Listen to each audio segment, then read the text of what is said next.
Okay, check. Cool. All right.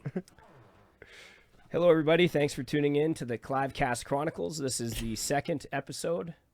We've got a lot to talk about, so we're going to just move straight into it. Bo, why don't you kick us off? Right, yeah, so what I'd first like to start with is just thank everybody who watched the first one. What I like to say about that, it was kind of a rough draft thing. We had great stories to listen to and for Clive and Crystal to tell. We didn't really have an agenda on what we would like to speak about there, and that's fine. That's kind of what this podcast is going to be about. We don't need to be super organized with it, but I think number two here, we have a couple specific topics that we will be touching on. I'd also last time we didn't get into Clive about how you got into doing what you do and which type of degrees you have and how everything kind of came about and how did you get yourself into the journey that you're in. So if you'd like telling us about that. Okay. Starting out, this is through high school, etc.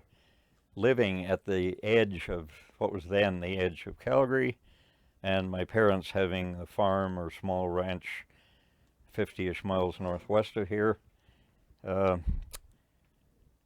I learned, let's call it, how to manage a small ecosystem simply by running the farm and ranch.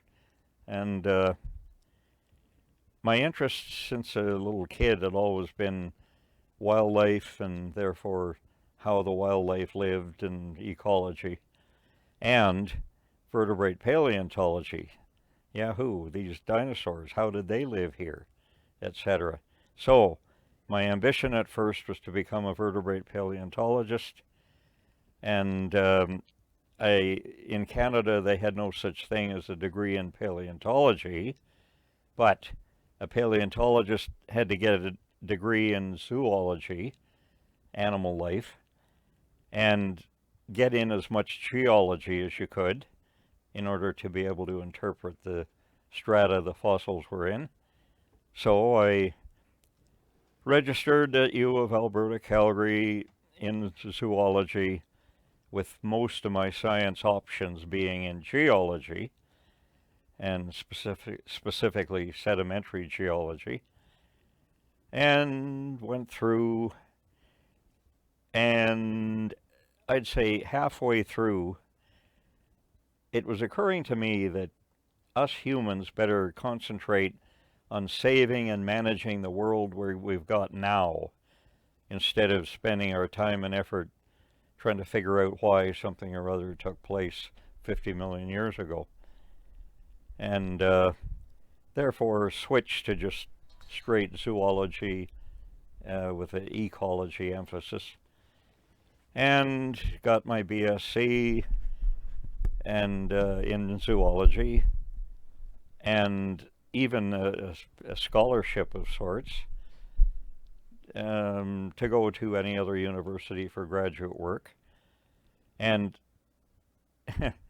I suppose you could say it was because I was slightly batty and collected the first specimen of the long-eared bat for Saskatchewan, the second specimen of Say's masked bat for Saskatchewan as a cowboy and working for Saskatchewan Museum down there. So you collected the first species that was studied in Alberta? First specimen. Oh, specimen. A species that was certainly known from east and south of there, but the first record of such ever occurring in Saskatchewan. And that, that interested me. Here's a part of nighttime ecology.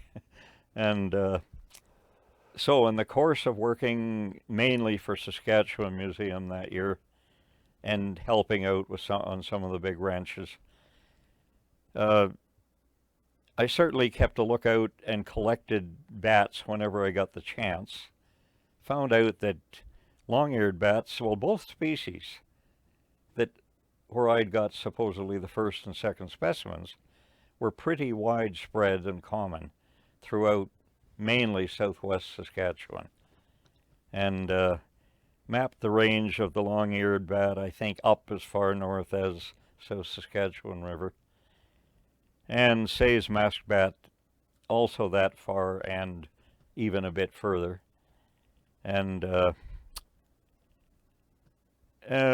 so with all of that, I was phoned by Dr. R.L. Peterson, Royal Ontario Museum, University of Toronto, because I had written up the information about these bats in the Saskatchewan Natural History Journal, I think it was. He had read that, and being considered one of the world experts on bats himself, phoned me all the way from Toronto, which in those days was a big deal. Wow, this must be important. A phone call from Toronto? Holy Christmas. What year was that, sorry? It would have been in the late 1960s, I guess. Okay. And in fact, early to mid 1960s. The point is, fine, I talked to him. He was mainly interested in asking questions. What sort of habitat were these bats in, and you know, things about the weather at the time, and did they appear common or otherwise, and so on. So I ended up being able to tell him, well, hey, I found that they occur at least right over such and such a pretty big area, and into southeastern Alberta adjacent to that. And so he asked me, did I want to possibly do more research on prairie bats or ecology thereof or something. I said, yeah, I guess so. Sure, why? And he said, look, if you want to do that, by all means apply to University of Toronto and make sure your results of your exams, etc., your transcripts are sent here. And he would be glad to be my supervisor if I want to do graduate work, research on these things. So I did that. And at the time even thought, that's fairly unlikely, isn't it? Aren't there a lot more students applying to U of Toronto or something? However, to my pleasant surprise, I was accepted there, and Yahoo arranged the date to get there. And when I graduated from U of Alberta, Calgary, I had done well enough, I got a pretty good scholarship. And I thought, wow, hey, that might make life in Toronto even possible for an Alberta cowboy. Yeah. And it's quite the transition, right? Yeah. It's a little bit of a culture change. And Yep. Because I thought, yeah, in Toronto, I'm sure they don't want me putting up a tent on the corner of a U of Toronto parking lot or anything. Yeah. So anyway, went to U of Toronto, and I'm trying to remember here, into the first or second week, my courses were all arranged. I was starting, school, taking those courses, Yeah. and they'd employed me to be a lab instructor for one or two undergraduate zoology courses. Hey, I was being paid a bit of money even. Fine, yahoo. So into something like the second week there, I simply got a notice to please go to the registrar's office again. Okay, so I did, and took all my paperwork with me, not knowing what on earth it was they wanted more info on. And to be told that, oh, it turns out we can't accept you as a student here after all. What? And I rapidly pulled out this letter from my briefcase. See, you have accepted me. So you had you had evidence that they accepted you. I had, like I say, all my student paperwork with me, not knowing what on earth they'd be wanting to question or more info on or what. Yeah. And yes, but you're from Alberta, and I said that's correct. And they went on to say that somebody had mistaken it or something, and that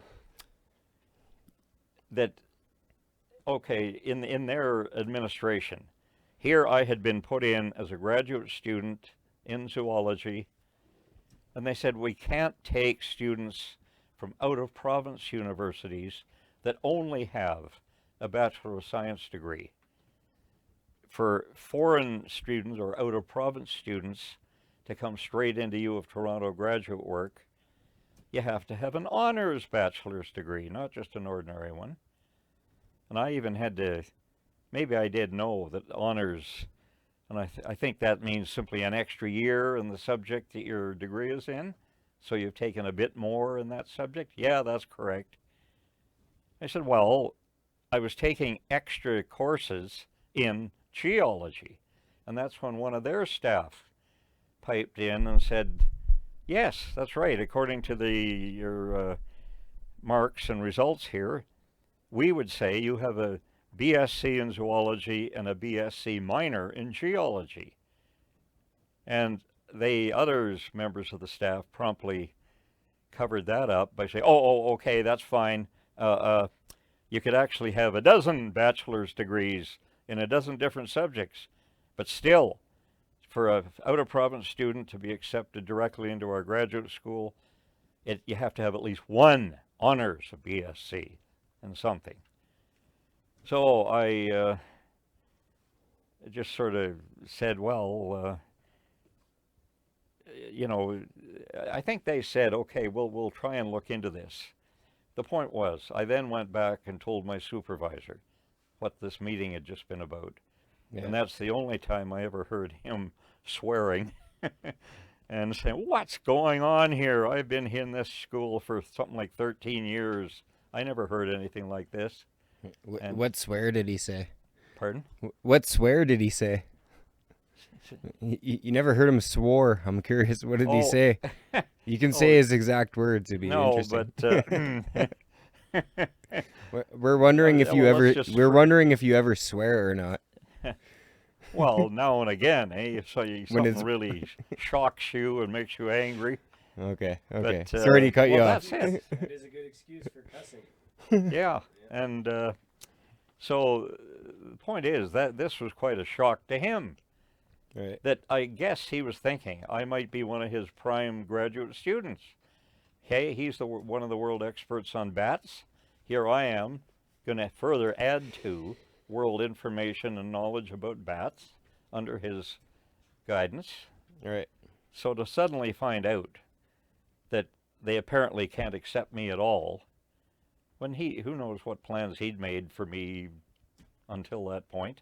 The point is, he was very shocked and surprised by this. So he called together a meeting of my graduate committee, which was him and something like 3 other senior zoology professors. And so they had their meeting and met with the registrar's staff and ended up coming to an agreement that, okay, I could go into this first year as a special student and he said, okay, you're going to have lots of courses to get your master's degree as well as your field work and research, etc. Right. So try and take as many of those courses this first year as is reasonable. And, don't try to overdo it, but try to take as many as reasonable.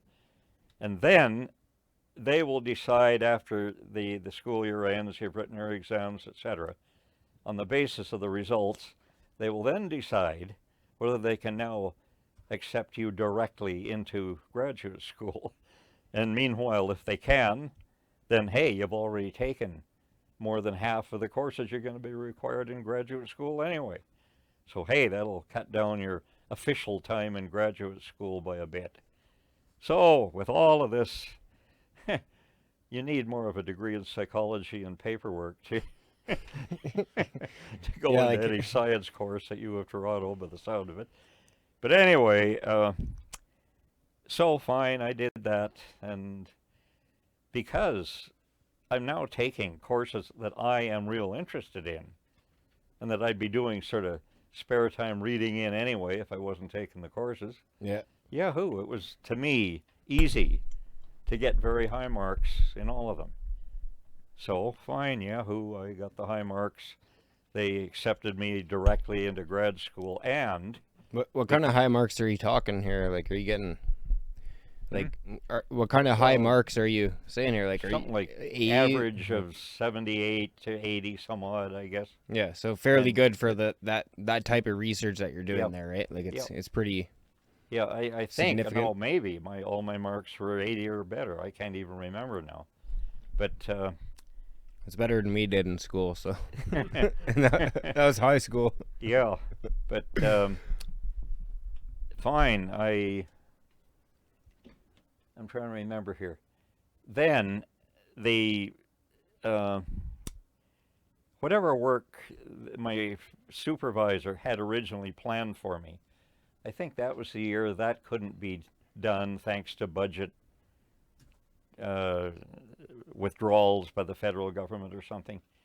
And that's another thing I learned about university, both here in Alberta and U of Toronto. Those universities can make plans, and federal and or provincial governments, etc., will partly finance them for some of these research projects. Okay, yahoo, we got at least such and such budget, therefore that's enough to support at least 3 grad students doing, full research in that category, each one on his own different subject within it. Yeah. Yahoo, terrific. And they tell the students that. The students come back the next year. Oh, it turns out there's been a federal government budget withdrawal or cancellation of part of that.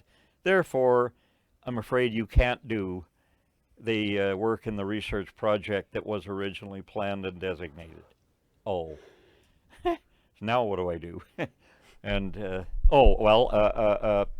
find another topic within the general zoology category, and we'll check with that. And I've seen this happen more than once. So, okay, me or some other student now get a second research project, that they're just about as much interested in as the one that was taken away from them, and so on. Okay, yahoo.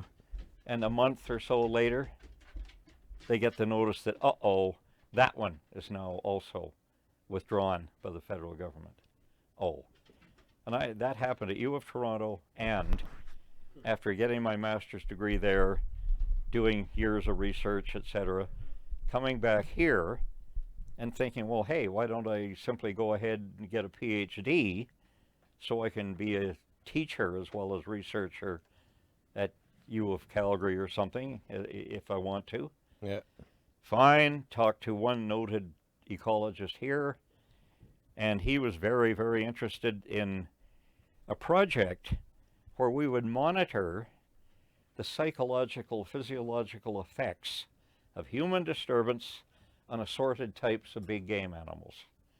I.e., if we move into territory of mountain sheep and mountain goats with drilling rig and, the trucks, etc., to supply materials, fuel, you name it, set up the camp for the people running that geological survey operation, whatever, how much disturbance will that cause through animals that we could measure by their physiology? So he and I worked out a system. Admittedly, this would require capturing lots of animals, but I had done a fair bit of that in the Arctic on caribou. Right, So yeah, he was delighted. We that talked I about would come the along. wolf that you rode on the last episode. So, Well, he was, delighted that someone like me would come along with experience in that kind of thing, yeah, which exactly. he thought would be a pretty big thing to try and become capable of. And on top of that, why was it so easy well, I won't say easy. Why could I handle things like caribou and wolves? Ranch background, where you're bringing down yearling steers, 800-pound animals, and so on, for branding, whatever. It's not an And- easy task. No, but when you learn how to do that, Yeah. hey, taking down a caribou was not much different from taking down a yearling steer. Apply your skills in a different scenario, different environment. Yeah, and taking down the wolf that time. Okay, that was like taking down a small-sized animal that had the power of a yearling steer. Smaller size, but my gosh, at least that amount of power, Right. and so on. So here we were going to be taking down mountain sheep, mountain goats, maybe elk, maybe moose, maybe mule deer, to put collars on them, i.e., I'm sure you've heard all kinds of monitoring of their migration routes, you name it, Yeah, is like done. I'm kind of interested in what you're saying here with, so like I've heard about, I can't remember where I heard this, but they're saying after so many years of elk hunting, Mm-hmm. the elk now they're almost making this call that's like a silent call Uh-huh. because they're getting so used to the hunters mimicking their Yes. screams and stuff like that, right? Mm-hmm. And the elk they're smart enough of a species to they're trying to do it silently, and they're learning and adapting to that. That's right. And right. like they're also like an elk will know its range, so it'll say if it's in a national park area, Mm-hmm. it'll know to like to the degree of where that national park ends, Mm-hmm. and it'll behave differently Mm-hmm. in the national park than it would if it crosses that border. Yeah. And they've observed that, so that's the Yep. same study that you're That's talking right. about. Well, that's right. Yeah. Animals, birds, whatever, will learn all the details about living in their particular habitat area. Now, if you took a robin that was used to living in the city of Toronto, lawns and flower gardens, etc., for worms, food, put that robin in the Yukon Territory, how, would it have a pretty difficult week or two or three at first? I think so. Like what would it do in your opinion? Well, I think it would have a difficult first or second and third week, but it would first be sort of barely getting by and working hard to do it, but then it would find out that, hey, under those edges of all those little streams, it's much, much easier to find this, that, and the other thing, and so on. But the same deal, if you took a robin from the Yukon, put it in Toronto to live for the year, come on, where are these nice streams that have those such and such insects along them?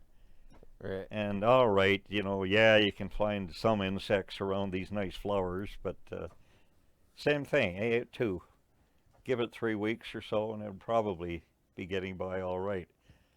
So back to the animals that now have radio transmitting collars on them to monitor their locations, and thus map out their migration routes and habitat changes from one part of the year to another, etc. We were going to put on things that monitored their heartbeat and blood pressure, from which to interpret their, what do you want to call it, emotional degree of reaction, and that makes sense. Yeah, like put that on them, and then fire a bunch of rifle shots near them, the ones that you'd collared, and note how they responded. And for the interest of it, put those physiological monitoring devices on the same species somewhere else where they were never hunted with guns, and fire rifle shots. And from my experience with so many types of animals, I can pretty well guarantee that deer, etc., that were now 3-4 years old and were hunted every fall, and there were quite a few hunters, they would associate those rifle shots with, uh-oh, horrors, the monsters are here to get us, we better really steer clear of those humans now. yeah. Whereas deer somewhere else that had never been hunted as such, what the heck are those funny loud noises? And they'd be surprised at each one, but after the 10th one, oh, big deal, another one of those strange loud noises. So what? See, so animals are much like us, or or we are let's face it, we're all animals. We are, yeah. So what I wonder is, so say you have a 4-year-old mule deer who's been wandering around the forest for quite some time, well, 4 years, and he's heard a lot of gunshots. So they get spooked more and more often. And then the ones that they've never heard the gunshots go off. So Yeah. what happens to them? They don't really care about it. Yeah. So what happens if, like, if you had that collar on and the heartbeat sensor? What happens to that if one of them gets shot by a hunter? Well- What becomes the behavior, like, during and after that? Oh, I see. Like, Well, then, for what it's worth, with the monitoring collars, like I said, to monitor their travels, migration routes, etc. yeah, Most of the native people now know that if they shoot a moose or deer or whatever with one of those on it, okay, hand that in to the local Fish and Wildlife Department office or whatever, they'll get a reward for it. And fine. Now, the biology people doing the monitoring know that, oh, animal number 674 now shot. And, so scratch it off. Like, that we've learned everything we can from that one. yeah, And the point was, with putting the physiological condition monitoring devices on, like we were planning and, talking about and designing, yeah, because I had a small aircraft also, that was the other thing that made this ecologist so happy. Good heavens, we could monitor these things from the air. You wouldn't have to be within direct line of sight, and therefore if you're on the wrong side of the hill, you couldn't get the signals from that one. From a small plane, you're getting signals from several, and therefore, each monitor better be putting out a signal on a different frequency or something, but things that we could easily do. And so getting that all set up, we'd nicely got it so he had applied for research grants on it now, being fairly sure that we'd get these research grants. Because showing how wildlife adapted to human, major human things was a big part of managing wildlife, so it's still here 100,000 years from now. So with all of that, he's applied for the research grant, and he got a tentative approval, i.e. people just saying, okay, yes, we're fairly sure you'll be granted the money for this. But okay, those hearings aren't for another 3 weeks or something. They came up, another big government research fund withdrawal. And that type of work hasn't really been tried yet. Therefore, being of a slight uncertainty, that's one of the ones they took the money out of. So that was here at U of Calgary. So U of Toronto isn't the only university stuck with that sort of condition. But anyway, and just as a point of interest, and this is one of the things that this ecologist here was so interested in, having worked in the high Arctic, and my operating base one year was sort of a big tent, a mile or so from a distant early warning radar station. And I was quite close to their airstrip in the valley bottom. And C-46 transports, which are like a DC-3, they're tailwheel airliner with 2 engines. They were the supply planes for the dew line system, or most of the supply planes. And wow, when those things took off, okay, our joke referring to them, the pregnant DC-3s. They were like a DC-3, but noticeably fatter. And if you bothered measuring, a bit longer wingspan and slightly longer fuselage. But still, simply 2 engines. Each engine, double roll big radial. And the noise when they took off, you could be 100 yards or more from the airstrip, and you'd cover your ears. They were horrendously noisy. And get this, caribou loved to come to those airstrips. The airstrips, by the way, were just, gravel finish, not pavement. But they would still heat up more than most ground areas in the Arctic on a sunny day in the summer. Caribou would come by the dozens and happily be lying down on those airstrips. So because of the heat? Because of the warmth, yeah. And so they like in a sense the caribou knew, okay, those planes, they're not going to shoot us and they're not going to hunt us. well, so. that's what they learned, see? Those caribou, don't ask me how many years after the dew line stations were built it took the caribou to find this out. But it was more than 10 years I was there after they were built. Right. So here, a C-46 transport with that horrendous noise they make would be coming in, with a big load of umpteen thousand gallons of diesel fuel or food for the crew for the next 2 months or whatever. But a big load, and they line up, oh my gosh, the runway's covered with caribou again.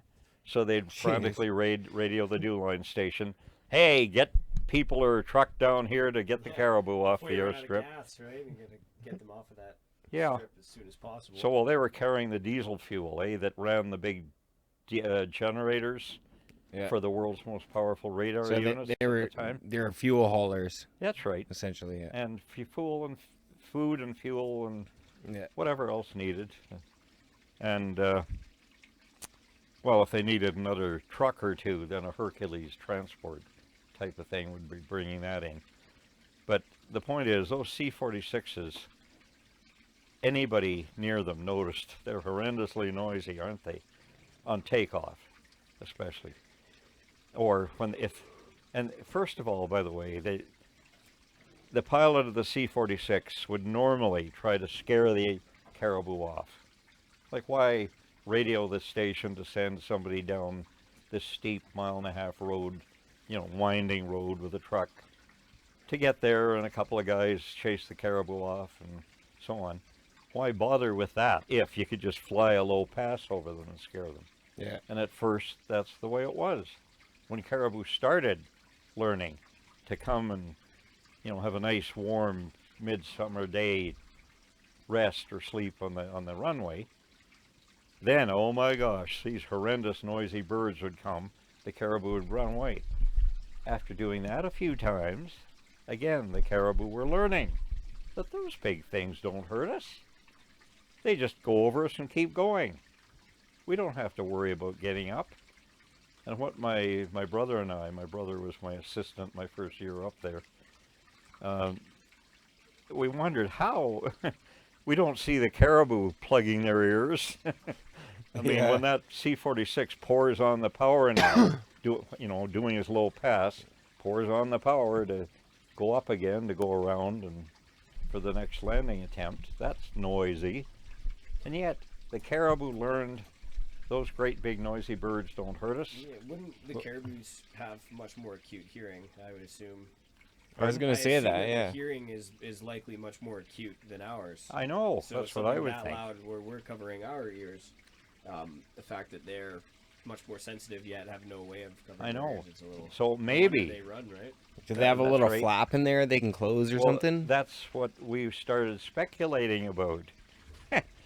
Can these animals actually restrict the sound input? Well, I assume we still don't know.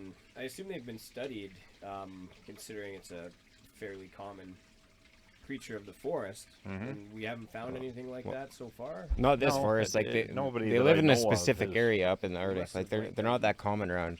Has attempted to find that out. They must have performed an autopsy on one at some point. Okay. Well, the other thing caribou, dogs, cats can do: turn their input part of their ears away from the sound. Yeah, you're right. Like when you look at one, you'll see one fold back and fold the ears back so much that they're 50% or more cutting off the sound volume coming in. Well, at least the like very high frequency range of sound that they're Yeah. hearing, which would be most damaging, right? Probably. It would be equally loud for them, I assume, but yeah, Mhm. the harsh, higher range of what they were hearing, Yeah. like going to a loud concert with earplugs, right? Hmm? It's like going to a live concert with earplugs. Yeah. Yeah. A lot Yeah. of the time, you can still hear it fine. It's just all the high end is cut down from it. That's So right. They Yeah. can apply that, I guess, with how they angle their ears, of course, Mhm. which is fascinating.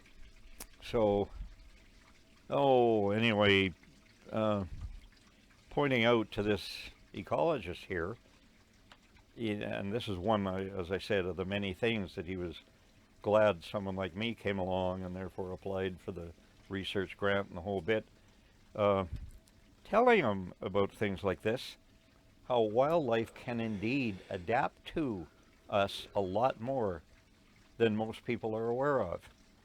So another thing we can do, maybe, is figure out how to teach or make these types of wildlife adapt to our, like if we build, like I was just talking about, a drilling rig, in the middle of the Yukon or whatever, to the mountains, find out ways to condition the mountain sheep and elk and caribou and what all in that area the year before you actually put in the drill site. See, maybe we could do what, that. What would the goal be for conditioning them though? To just put them out of harm's way of the humans, Yeah. or to Well, that's like it. isn't that because I think there's some controversy with that, because if you go to Banff and you walk up a trail, and if you give a squirrel a peanut, you can get a $10,000 fine for habituating the Yeah. squirrels, right? Yeah. So there's obviously research you've done in this. It's like there's a certain way to do it and a certain way not to That's do it, right. right? That's right. Like you shouldn't be feeding black bears in the city of Banff. Yeah. So That's right. there has to be a conversation that's talked about of what you need to do with each specific animal, Yeah. and how Yeah. you habituate them. But if you are going to That's put a right. drilling rig in the middle of wherever it may be, Mm-hmm. then it might be a smart idea to habituate those animals to this location. Yeah. Is that kind of what you're saying? Yeah. Well, to our presence there and the noise of our equipment or whatever, as long as those things, like, we don't want to habituate things to motor vehicles to the point where they sit there in the middle of the road with a motor vehicle Well, coming at they them. do that a lot now. Like last year when I went hunting out in Porcupine Hills area, Water Valley area, Mm-hmm. and now there's a lot of just road warrior hunters, and the deers are not scared of vehicles. Ah. If you're on an ATV or a car Uh-huh. or a truck, you can drive up beside them. Oh. But as soon as you open your door Yeah. and they see you walking, Yeah. then they bolt. Yeah. So in that sense, they've been habituated already. Yeah, it- that looks like it. But they have learned that big four-wheeled monster doesn't hurt us, but the two-legged creatures that come out of it sure do. Right. And what's interesting though is the white-tailed deer. Yeah. They seem to be a lot more skittish, Yes. and they run away. But mule deer, Yep. you can yell at them, you can get out of the truck a little bit, and you Yeah. can you can throw a rock at some of them, Oh. and they sit there. Okay. We've Daw, our one buddy, he's been on the No Pain podcast, and he had a video. He got out of the car, Porcupine Hills area. He was at south of Calgary. He got out of the car, saw a mule deer, and yelled at it, Mm-hmm. and it just looked at him. Mm-hmm. It wasn't hunting season at that time, Ah. Okay. so Okay. there's quite a few variables that are Mm-hmm. in play with that. But it is interesting. Mm-hmm. The different species seem to have a different effect going on with them. Mm-hmm. And speaking of that, not 20 or more years ago, some areas, in fact many areas, male moose, elk, deer, etc., would be open for hunting every fall. Often in many of those areas, females, no, you could not shoot a doe. And it was common then to see does, females, especially of mule deer, etc. Rarely could you see a buck. The males, it appeared, had learned that, or they'd seen enough of their fellow males shot by these funny two-legged monsters. Yeah. Whereas the females, those two-legged monsters never bother us. So that's what it looked like. I'm not saying that therefore it was all due to the males learning that, but it sure might have been. It makes sense, right? Like, 'cause the animal doesn't know. Like, I mean, I'm not sure exactly how their eyes work and what they see, but I know they can recognize shapes and different things, right? Like, say if a deer sees a bear, it's got to know it's a bear. Yeah. Opposed to a cougar, right? Yep. So like when it sees a two-legged thing with a gun, you know, like that's a human with a gun, but they're not able to completely recognize what the fuck's going on. Like they recognize that it's a human. Yeah. And that's right. it may or may not shoot them. So yeah. They can differentiate between cougar, bear, and human. That's right. I guess is what I'm trying to say here. That's right. And so that was, as I had said, this idea was another reason this ecologist had for doing what he was doing, and probably another part of the reason why he at first was tentatively granted the research money, or told, oh yes, we're quite sure you'll get that. But then, when it came to actually getting it, they end up, thanks to a usual government budget cut, is their excuse at least. Nope, oh dear, no, that's one of uncertain requirement or value, therefore that's one that lost the money. So, and within a year or more, that same ecologist was now involved in some other project. And I also, well, I'm trying to remember, it doesn't matter, but I think I did ask him a year or so later, when it looked like whatever I'd been doing was finished, that, oh, are you still open for the physiological scare of humans project? And well, as I just said, if the caribou proved that they could condition to those horrendous noises that even humans didn't like, because those things didn't hurt them. So they could ignore that horrendous noise for a minute or two or three. Fine, it's gone now. And so with all that, we certainly could be doing, in my opinion, a lot more in trying to do full ecological assessments of our proposed projects, you know, in areas where such and such had never been done before, to find out, can we do it there without causing all the disturbance on wildlife, you name it, ecology, that most of the locals are afraid of, and especially Native people, because with Native people, so much of their culture, and for some of them, their survival is dependent on there always being seals or moose or deer or caribou, whatever they were used to, available. And if the white men can now send in these great big boats, i.e. annual sea lift to Arctic communities, and we now see that all kinds of sea mammals have also apparently adapted to that. You know, when the Inuit used to say, oh, when the sea lift comes in, it breaks up some of the ice, and for a month or more after, almost no ringed seals left here, walrus all gone, and so on. And but that was years ago. Now, the sea lift people, one of their happiness, joys of being on the sea lift crew is the fact that their big ship can go pretty darn close to a bunch of several ringed seals on an ice pack right beside us, so they can get a good look at them as they go by.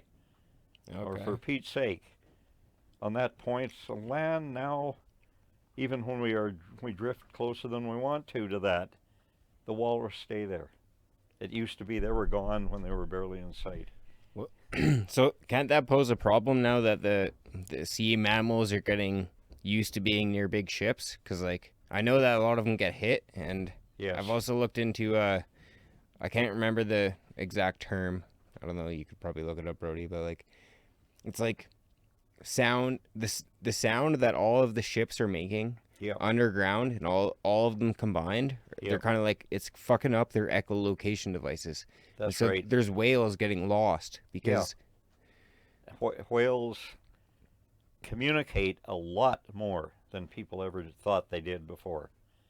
And so do, dolphins, etc. They're yeah, sea mammals, well, mammals like us. like sonar Yeah.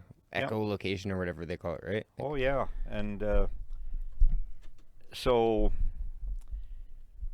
all we know is that too much sea noise from humans, meaning ships, engines, whatever, can indeed mess up some of their social gatherings, meaning wintering, mating areas, whatever. Well, Some of their that can do that. their migration habits, right? That's right. So Or can temporarily, for this year at least, mess up migrations.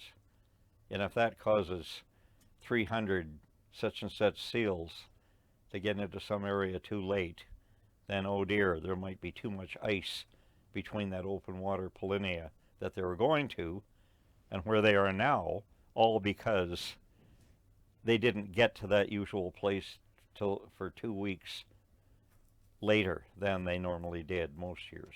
Right. Why? Oh, there was several great big such and such ships working in that area then. Oh, Yeah, I found so an is there a article- solution to this? Like, Yeah, I don't know.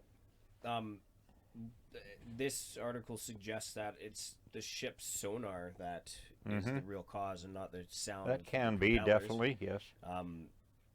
I had never really looked into what sonar, whether or not it was an acronym, but it stands for sound, navigation, and ranging. Mm-hmm. The sonar, and these large vessels, these like shipping or shipping container ships, certainly emit some sort of or have some sort of sonar. They're obviously crossing vast distances. yeah, it's like a radar thing. It's like Yeah.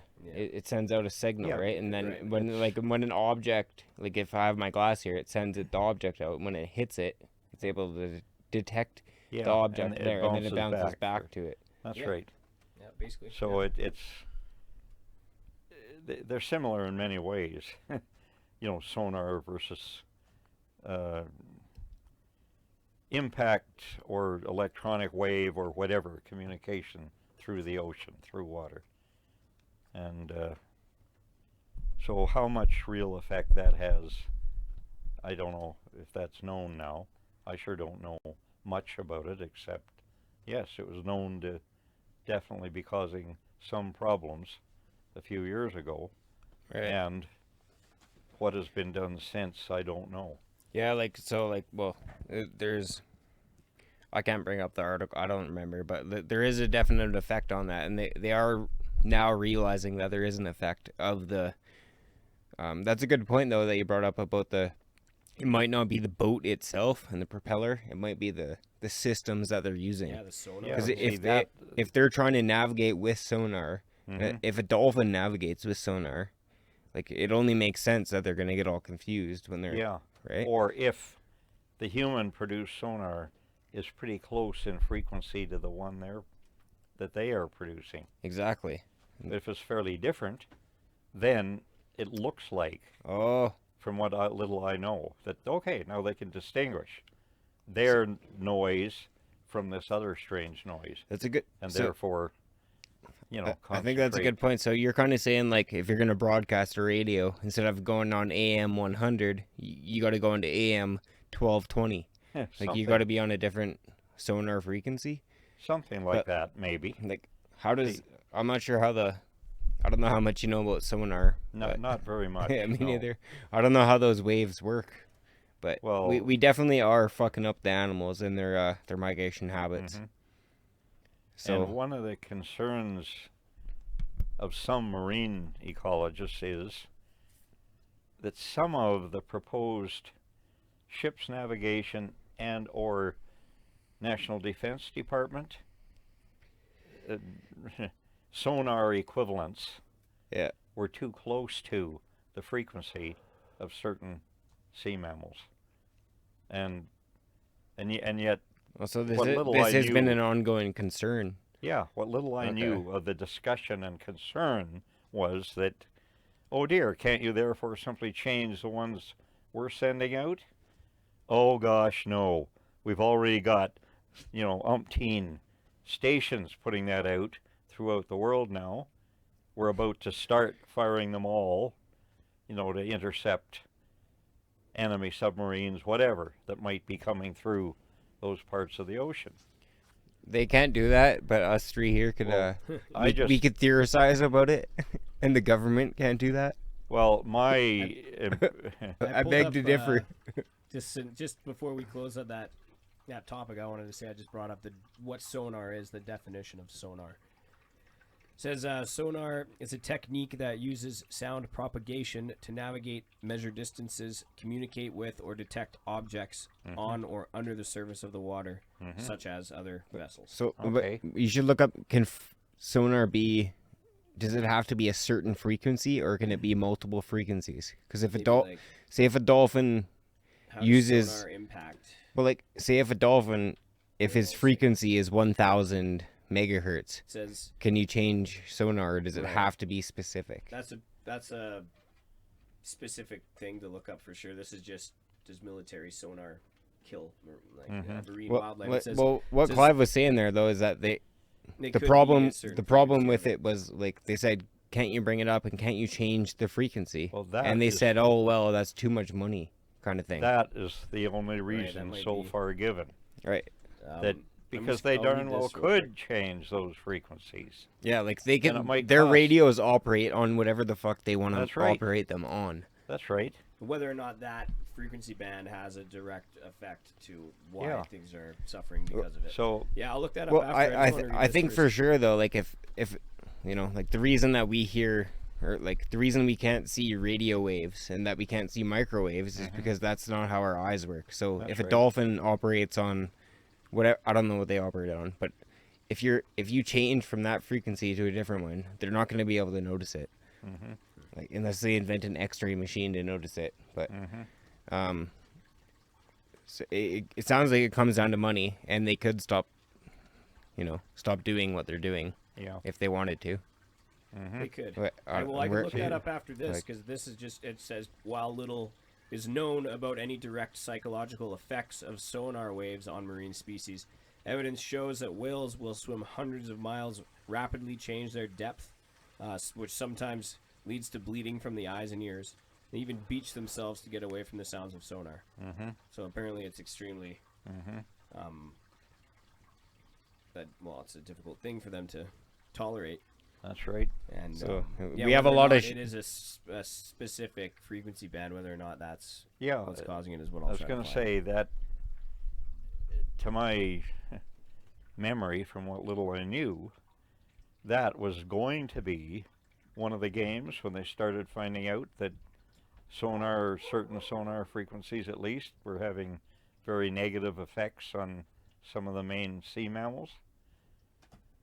The talk was that, we now better find out what frequencies to use to avoid this. And what has ever been done, if anything, about that, I have no idea. And well, there's not much money to be made in it, so probably not much has been done about it. Well, that's something humans better wake up about.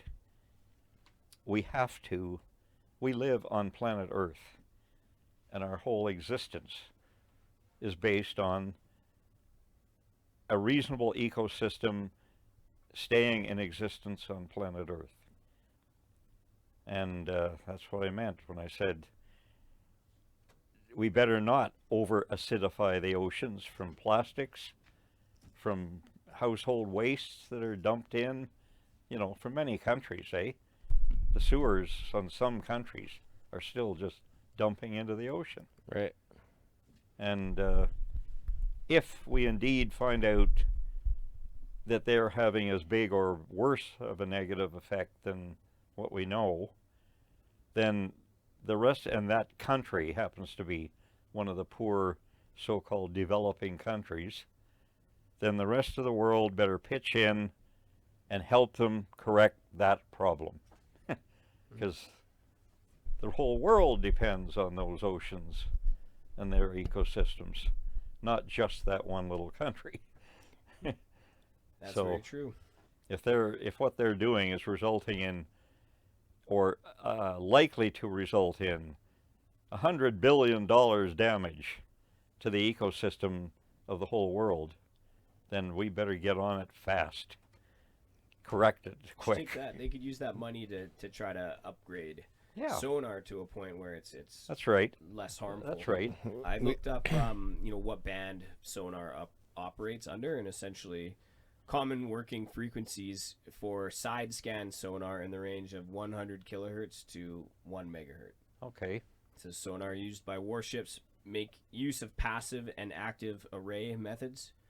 Transducer panels are attached to the hulls of the ship, along linear arrays are towered behind ships and helicopters, lower sonar systems into the water while hovering.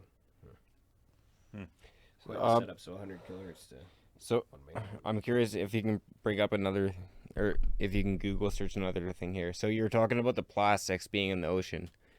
The which? The plastics being in the ocean. Yeah. So I was looking at something the other day, and according to Google, I don't know, most people don't go to the library for research, but it says that in 1 week, on average, each human eats 1 credit card worth of plastic, microplastics, because of the amount of plastics that we dump into everything. And recycling plastics it's not actually that fucking good for us, because we're recycling it into dirt and stuff, and then it ends up in the plants, and then it ends up in the oceans and all this. But they're saying if this continues to happen, it's going to be devastating. That's but right. we're up to 1 credit card, 1 Visa card per week that we eat. The ways to mitigate it is don't drink out of plastic bottles. Recycle, but that kind of, it does contribute to the problem, but it's better than throwing it it's better than throwing it into the ocean. Yes, it's a lot better than throwing it into the Yeah, ocean. so I think it's a discussion that a lot of people have to have, and I think one of the problems is the divide between the left and the right, and the liberals and the conservatives and all this. It's the agenda. To me, it seems like, Justin Trudeau's side is more of a climate change, and they're humans, we have to get rid of carbon, and it's horrible. And then the conservatives are, they're kind of on the opposite side of it. I think we have to meet in the middle of it. Yeah. Because if we get rid of carbon, that's kind of a scary thing, because we're made of carbon. So That's right. it's a very important That's right. element. So That's right. That's right. Every living thing is made from carbon. yeah. So, well, pardon me, I don't know about, when you're getting down to the sub-bacterial things, more of those have been discovered now that we've got these super electron microscopes. We are seeing living things that are only a few molecules in size. And I don't know if anything more has been done about this or not, but at least something I read something like 2 years ago was that some of these let's call them micro creatures, have movable parts in the form, each part of an atom, or pardon me, a molecule attached to the main molecule of the creature. And with some of these things, it's like a rotating hair, and the thing can apparently turn the hair one way, like turning a propeller blade one way, if it wants to go this way, and yet turn the blade the other way if it wants to go back. And now these are conclusions from 2 or 3 years ago or more. All they could say is that and this is when they're now going as far as an electron microscope could go. They said that the engine turning that hair is something like 3 to 5 atoms. And they couldn't my guess was that the power between neutrons and electrons in an atom. Is this something like the power that's running that little motor? Is this like the ATP synthase they're talking about, like where your body? No, it's gonna go up onto the lattice again. Uh-huh. I'm trying cat. Mine's like the flagellar motor and how it turns. Yeah, like so, like inside of our cells, like you got like the cell and the nucleus and all that, and the ATP synthase is where it like. I'm not great at explaining it, but it spins around at thousands of RPM, and then it pumps proteins in there, and then that's what creates all of our cells, and then like the mitochondria and all of that. Like, is that similar to what you're talking about? Okay, it creates what? Mitochondria. Yeah, yeah. Is that similar, or am I just like off on a whole different biology topic? I'm no expert on microbiology at all. Okay. But just what I've read, it's as if biology was now to investigate further in some of these things. You're going into atomic nuclear science. Right. So like, if we keep developing bigger microscopes, the more we'll find. Yeah. Until what? Like, there's got to be an end point, isn't it? I presume so. But I suspect that we're now near the end point. And the end point of this, if it is as was described 4 or more years ago, if to figure out some of those things, it'll be like I just said, I guess, finding out with the attracting current between the nucleus of an atom and versus one of the electrons. Okay. Is that what is now from 1 or 2 atoms there? Is there current enough to cause the hair that they're part of to turn the way this creature wants? So you're wondering, like, if a positive and negative charge are coming together, and if that's going to create the twist of it? Current sort of thing. So isn't that essentially like how DNA started? Like the two molecules stranded together? Partly. I don't know if that's known or not, but like I say, I think Brody knows something about the DNA molecule, don't you? The double helix. See that? Yeah, was a super big discovery 50 or more years ago, and so we're now to the point where, as I said, how could life have started with these molecules or atoms getting together in ways that is not apparently the natural, that they can't just bond if you throw them together into a glass of water? How come they're bonded the way they are in this ultra micro creature? And so back to, there has to be an organized, intelligent creator. That worked out ways to get those together and have them function for the benefit of that one creature they're part of. So the old creation versus evolution debate. That's right. That's right. Quite an eye-opening topic. Right? That's right. And it, for some, kind of can contradict beliefs and things, but I've always been, fairly certain that things are a little bit a little bit more complicated than, in my opinion, natural evolution could. Well, and from, as we talked about before, our plane crash, well, number one, I was listed as dead, no Right. heartbeat, no blood pressure, and yet came back to life or something. Okay, I'm dead. The doctor concentrates on my wife, who is not bleeding in spite of bones sticking out of her scalp hanging off. Her blood is gone. Nobody can live when your blood is down to that low a level. And yet there she is, talking, doing very organized, intelligent things. On a radio that's underwater. Yeah.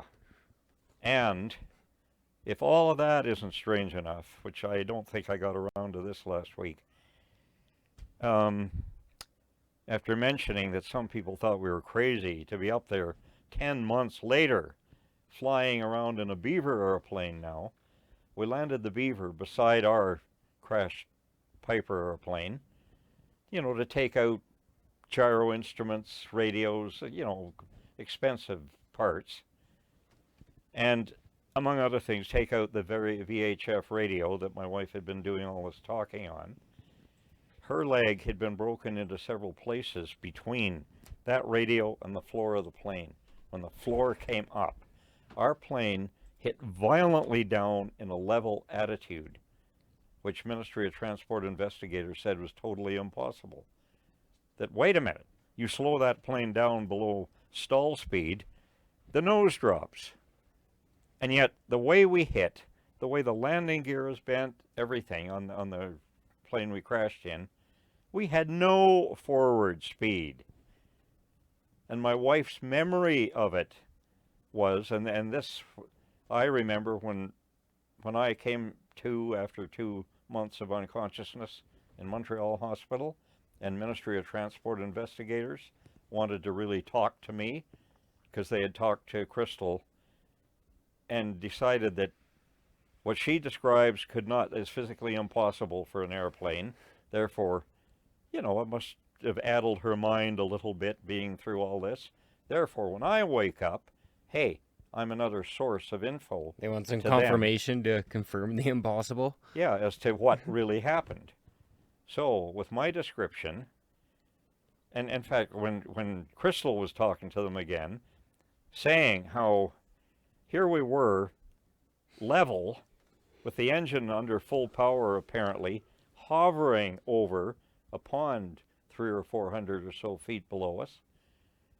Because my memory from what she told them then was, she then said that then is when I thought there's something very wrong or impossible or strange about this.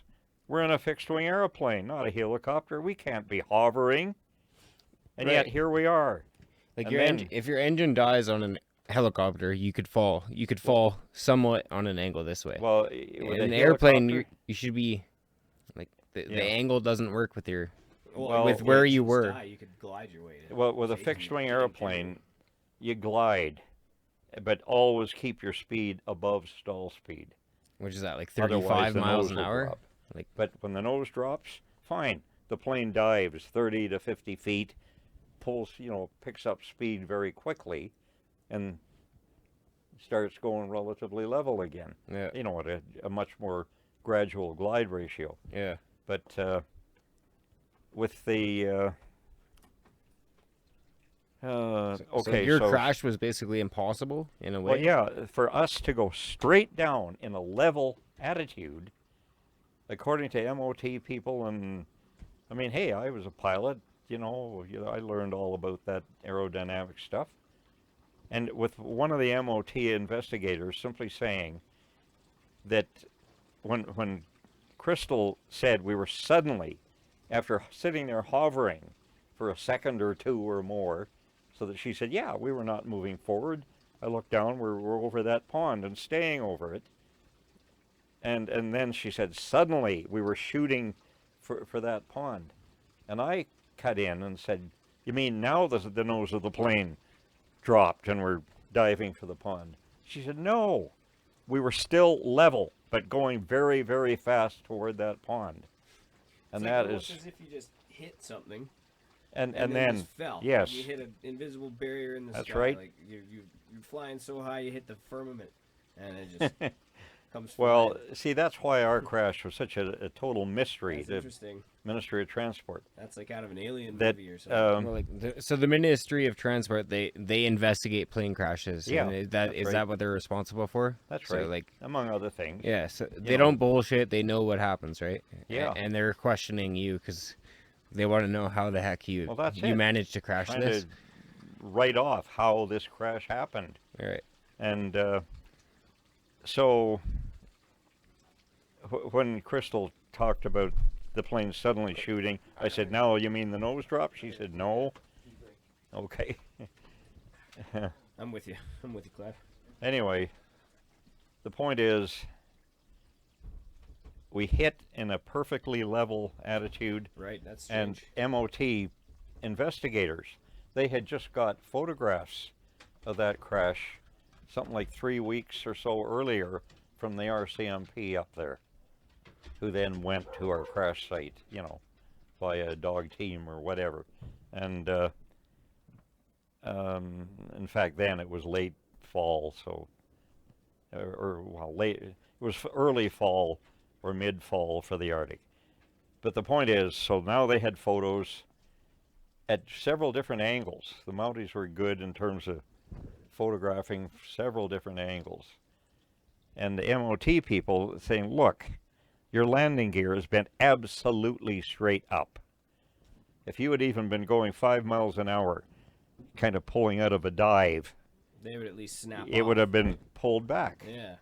And one of the MOT people said, if you, when I said, well, could I have done could the plane have stalled, meaning gone below minimum flying speed, and then I therefore gave it full power again and dived and leveled out, and they said, look, even then you'd have been going 40 miles an hour or faster. Your landing gear should be 100 yards behind where the rest of the plane ended up, Okay, so or push right back, one or the other. I see. So I have a question pertaining to this. What are your theories in terms of what caused that sudden drop and how you seemingly just gained or lost Yep. all momentum and you're falling And then suddenly we're going to the straight ground, down. horizontally in a plane? Yeah, except as Crystal first indicated, for a second or so or more, we're hovering up there. You know, engine full power, we're hovering. We're not moving ahead. We're just, and she said we're even stable. You know, we're not being thrown around or anything like we had been a few seconds earlier. Right. Well, so after we got out of hospital and so on, I even got a job at University of Waterloo, i.e. we were now at Waterloo Hospital, where Crystal's parents live, and I knew at least one of the professors at U of Waterloo. He'd been one of the grad students of Doug Pimlott at U of Toronto, which he was my supervisor also, finally. So, talking to him, he said, you know, we've got some old literature on that part of the Arctic that has just been found or something. Could we hire you to go through this literature and write down any information you consider valid or interesting in terms of some things that are discovered in science are forgotten about? See, when they're discovered, they're not considered significant of anything in particular. Oh, it's strange and different, but so what attitude. So they forget about it. Then, 50 years later or something, somebody discovers something else, and holy Christmas, how on earth does this work? And then you find out that, hey, what somebody discovered 50 years earlier answers that question. But at the time, it had so little effect that anybody could see it was forgotten about. Over time, right? Sure. So that's life, but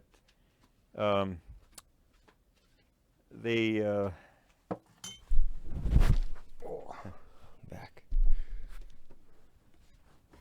It's interesting. okay, just the when I got out of coincidences between. the hospital, and I said, you know, in fact, I was sort of living for 2 or 3 months at Crystal's parents' house in Waterloo, Ontario. And this other guy who was now a professor at U of Waterloo, who I had known when we were graduate students a few years earlier, he said, look, could I go through some of this old literature, record or write down whatever is now might be significant? So I did. And all my spare time at U of Waterloo Library, like lunch hour and for an hour or two after the working day is finished, whatever, I'd be into their library going through atmospheric phenomena, part of the library, and or aviation.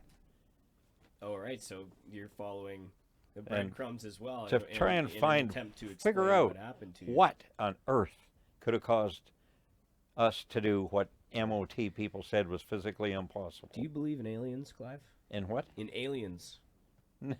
No, but there are spirits.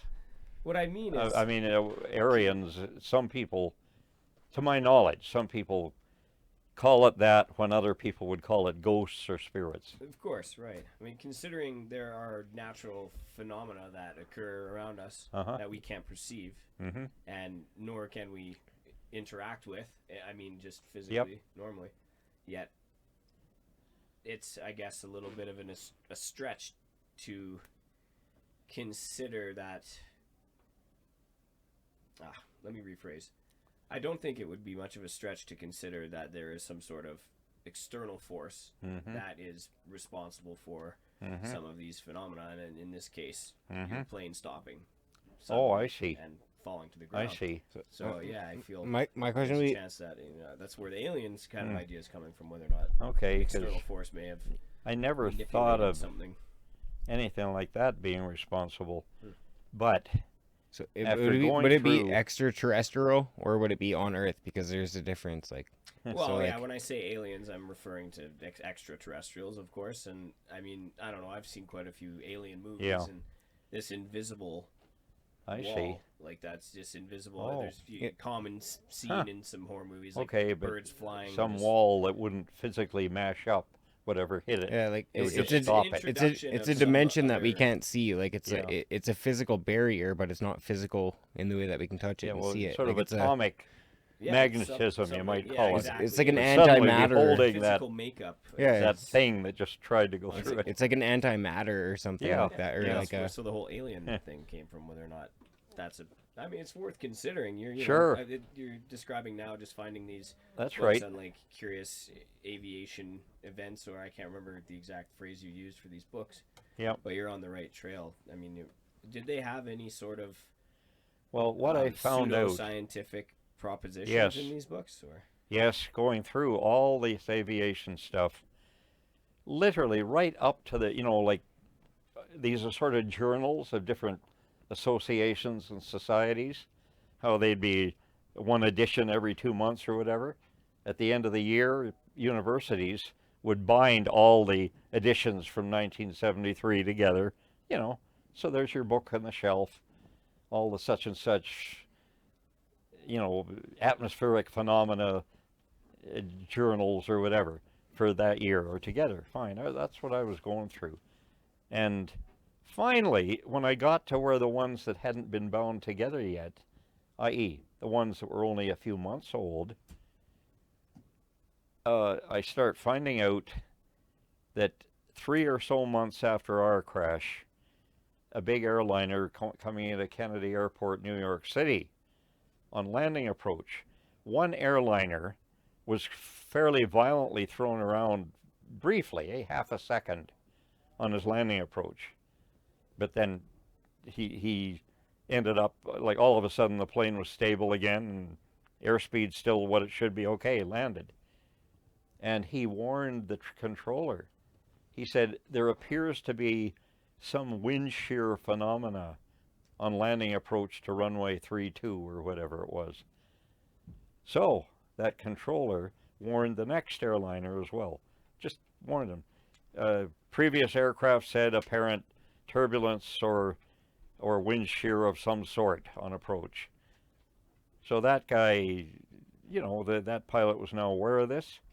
he landed and hardly any shaking up or anything. So he just said, okay, it seemed like almost a fully normal approach to us.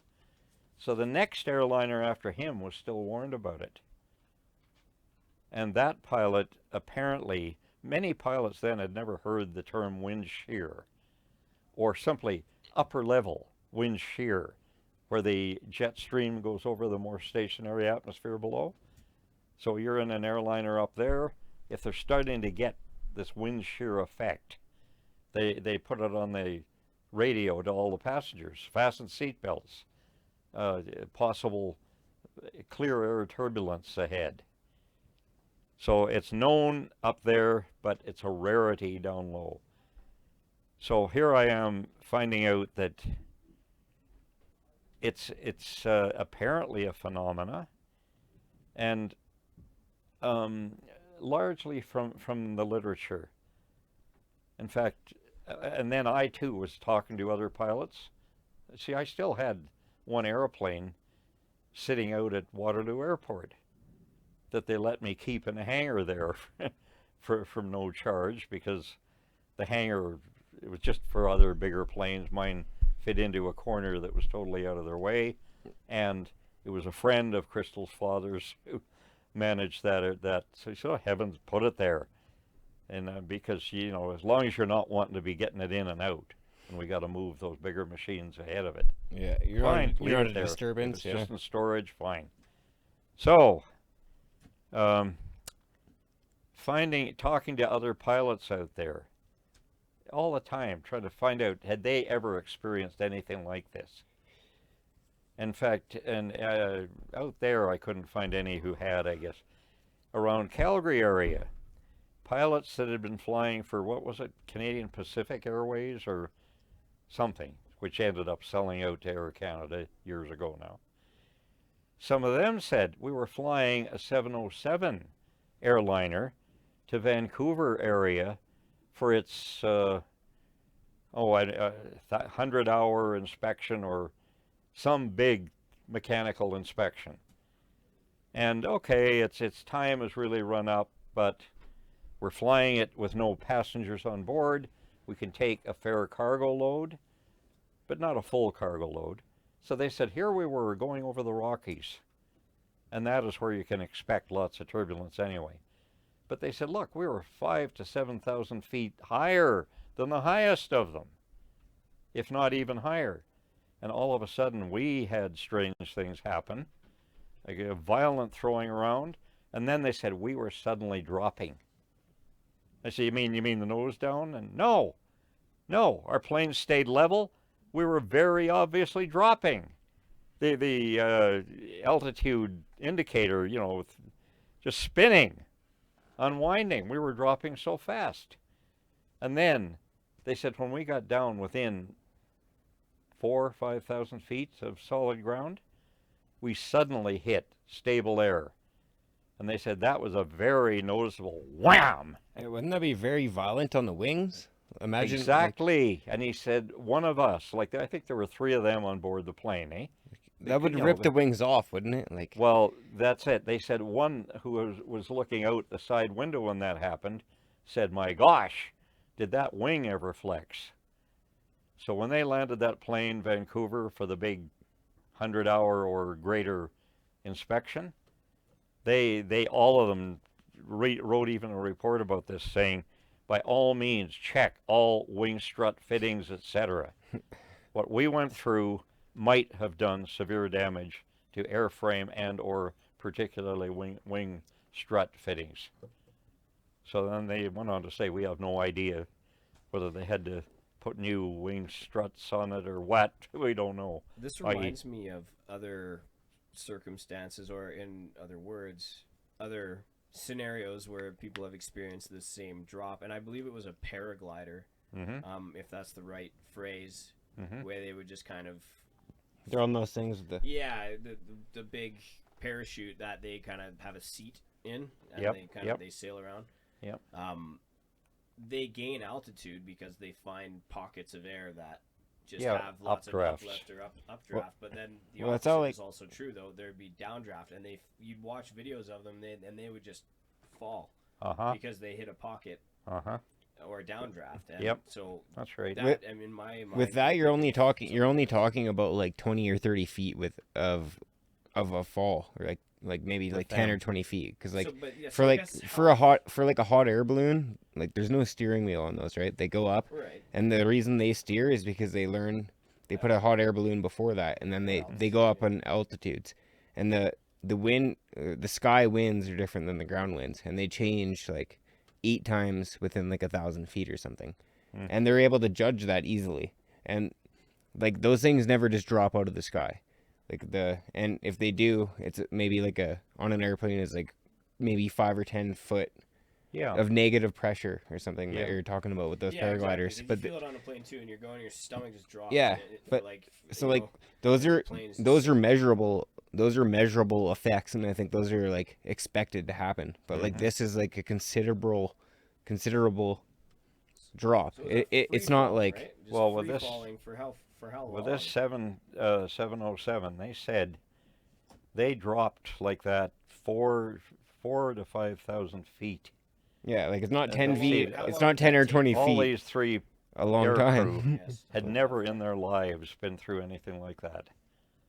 And they'd probably had And the a few engine was still going. $1,000 Like each. things don't just go and then fall. Like they do a little bit. Like your airplane can be going, like you said, right? And you'll hit those weird negative pressures or high Yeah. pressures, and it'll drop.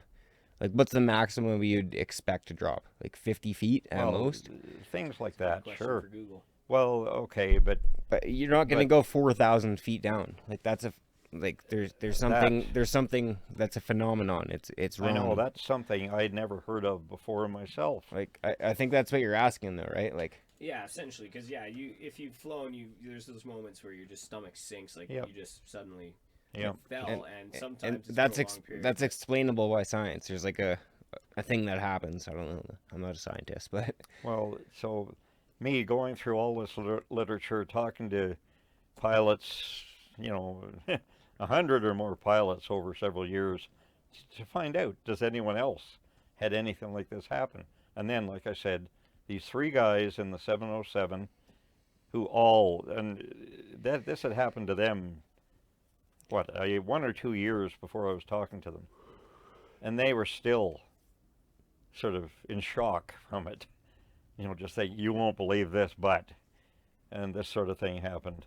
yeah. And so then, going through the recent Federal Aviation Agency from the U.S. data on these journals, that were the oldest were only 2 or 3 months old, going through those and finding out all the latest info, the U.S. FAA had reinforced 2 airplanes to try and withstand what they'd heard had happened to other airplanes. So they're trying to simulate it. Pardon? Like they were trying to simulate the Well, not stimulate it. no, They were simulate like where they're trying to simulate. yeah Yes. like where they're trying to recreate the Well, no, but they reinforced the planes in case to it take happened. the shock of it if they could ever get the planes into it. Okay. And they had contact with umpteen controllers at umpteen airports. One of their reinforced planes were operating in the western U.S., the other in the eastern. And whenever they could get a report from a controller or pilot or whatever of apparent possible wind shear effect, this violent, unexplainable effect, they would get there as fast as they could with their reinforced plane and try and find it, try and experience it. And that reinforced plane was absolutely full of instruments to measure it from every angle, anything to do with it. And so in a whole year or more, a little more than a year, of them trying to do this, 24-hour-a-day research on this stuff to find it, they were able to get into it twice. And they said of the 2 times they actually got one of their reinforced planes into it, in at least one of those 2 times, downdrafts were 200 miles per hour or faster. And and they said that it would be quite sudden, except sometimes just before you got into it, all of a sudden your airspeed would go way up, even though the plane itself hadn't accelerated. In other words, they were in a sudden it was like headwind. sucking it in, but like, Well, a sudden headwind. And see, so for both of them getting all this data and then spending a year or more trying to analyze their data and finally getting it into the aviation journals, it was like upper air, clear air turbulence. It was where, and they said this is the situation in both cases where they could darn well measure it for sure. High pressure systems coming together. You get the clockwise atmospheric rotation around a high in the northern hemisphere. Yeah. Okay, you get this high here and another high drifting up down here. It's going like this. The air from this one's going like this, where those two go by one another. Okay, Horrendous tornadoes. That's what I was gonna say. Like that's how tornadoes happen, right? Yeah. But so Well, what does that do? What does that happen. do to an aircraft? Pardon? Like, what does a tornado normally do to an aircraft? Like, is there You you avoid tornadoes. They'll just almost put an ordinary aircraft out of control. So yeah, But if you get into one and your plane is suddenly starting to try and roll over this way, and my God, give it full throttle and turn it the other way and get out of whatever this phenomena is. So, but what they're saying about like what happened to you with those two test subjects, though, like the data it's not the same as what happened to you and these other flights, though, right? Like they tried to figure it out, and what happened to that airliner that got into it and everybody killed, coming into Kennedy Airport. Over 100 people saw it, people waiting at the airport and so on, watching the planes come in. They said that airliner, and this was backed up by the controllers who saw it as well, suddenly tried to roll over one way, and something about the pilots of that tried to get out of it, and were turning it full the other way as best they could. So that actually got the thing flying level for another fraction of a second or something. But then they said it suddenly whipped over the other way again and shot down sideways fast. Well, 200 mile an hour downdraft, like the FAA had been able to find doing their experiment, finding this wind shear phenomenon to try and make measurements of. yeah. And the other thing that they found, or was found soon after, because I think it was afterward, that not only when the edge of two highs hit one another do you get this horrendous mini tornado stuff, if one high pressure system is noticeably warmer air temperature than this other one, and the two come together, the warmer one will try and ride up over the colder one. So now we have big sheets of air going opposite directions. Between those, you have tornadoes on their side. And I think they said that is where you end up with, they said 200 mile an hour downdrafts that we could measure, probably many that are even much faster. So one of their conclusions simply was that they said, okay, planes getting into that. Often they were thinking of jet airliners, I guess, could also get out of it pretty darn quickly, except if they're already down to 400 or 500 feet above ground. Even then, probably they couldn't. Then it's smash. Well, and so I think the word tornado, though, we always think about it as in the terms of like vertical. Well, Nobody's ever really heard of a horizontal tornado. No, But it well, seems to be that there is a horizontal tornado in the sky that way, right? It's a cyclone. Well, yeah, but like, And everybody sees the movie Tornado, and it's Yep. it's vertical, right? Well, the winds aren't vertical as such, but they're spinning around with extreme pressure on the outside compared to the inside, and they're so strong they can pick up houses Yeah. and tear the roof off houses. But like you were saying, when those it's- pressure systems met, it might have been a horizontal tornado made. Well, okay, but look at the damage that tornadoes do to houses and everything. Well, yeah, The roof that torn would mess off up. What I'm and saying is dumped that would definitely mess a up the quarter airplane mile to the flying through side it. or something. So, and lifted up to some degree and carried, sure, Right. but often, it's to the side one way or the other, because you have just spinning air mass, and under extreme pressure from high pressure system on each side of it, maybe. What I'm asking you is, I thought you were saying that there was horizontal tornadoes. Well, yeah, Yeah. So and okay. that's where they'll make measurements of the wind flow, exact horizontal wind, Right. 280 miles per hour, etc. Well, that's the spinning air. They're measuring part of the Yeah. speed that air is going sideways.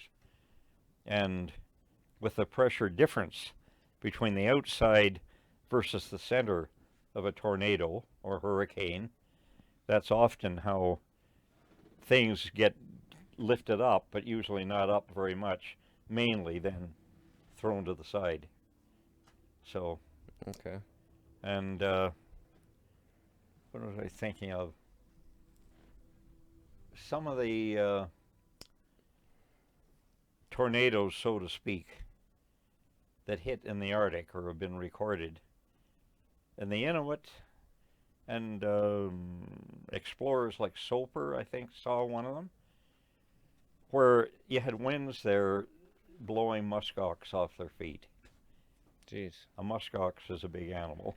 Yeah. So what were the wind speeds of that? Like in excess of 100 miles an hour? Like Oh, probably 100, 200 miles an hour sideways.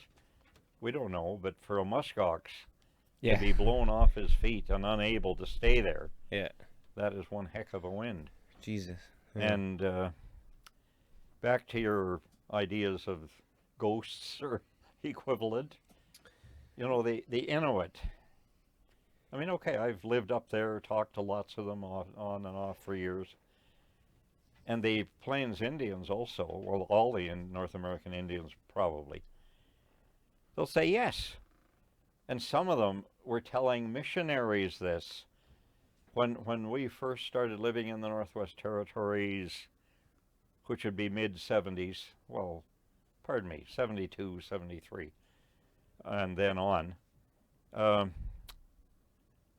some of the Inuit, in fact, the Indians, Sarcee and, not Sarcee, Athapascan Indians, Great Slave Lake area, were telling missionaries, when the missionaries said, look, there's the Holy Spirit and then evil spirits, that's all. They started telling the missionaries that no, there are many other spirits there.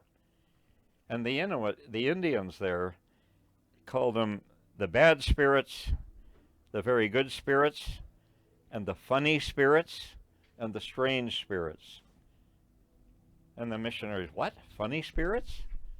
They say, yeah, they seem to like to come to us and do things with us that don't do us any harm. It's as if they wanted to continue in our lifestyle, whatever we're doing. And when the missionaries wouldn't believe this, I guess, say, oh, no, surely it's just the Holy Spirit and evil spirits. When there was a big Christian conference in the town south of Yellowknife on the south side of Great Slave Lake, Hay River, a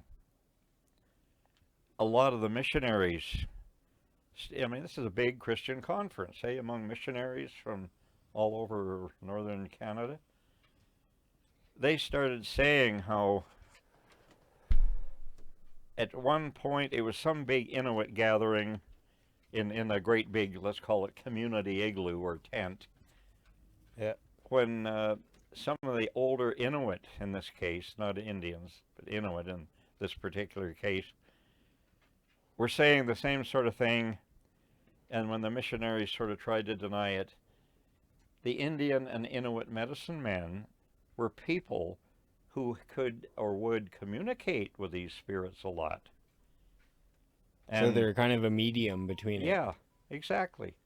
And so the spirits, the medicine man, then said, look, for your benefit, I will show you there are these other spirits. So he called in some of the friendly or funny spirits to come in. And then there were things on a table like this. And most of the missionaries were sort of on the other side of the tent. But he said, okay, to the friendly or funny spirit, or several of them, pick up the things on that table. Take them over, put them on the table on the other side of the tent. Now these are Christian missionaries that saw this happening, and they just said, yes, several of us saw this happening. Were there any entheogens or psychedelics involved? Any what? Any psychedelics or entheogens? No, or not any that I know of. hallucinogens, anything like that? No. Do you think? No. But Well, here at this conference, Like the Joker and like, I can't remember it. The Jester and the Joker. Like I'm trying the to funny look this spirits, up now. yeah. The playing cards. Well, yeah, like there's a deep like biblical and beyond that meaning behind that. So I can't find the exact thing I'm looking for now, but like so you're saying there was like five spirits, right? Okay. So that fuck. I lost my train of thought here. So you guys can Well, continue. that's okay. No, that's okay. It's about the spirits. It's about the spirits of thought, though, and like how there's not just good and bad. Yeah. There's more than good and evil, Exactly. right? So then there's Yes. like the Yep. in betweens Well, of that's all the way that. the Indians and the Inuit say, yes.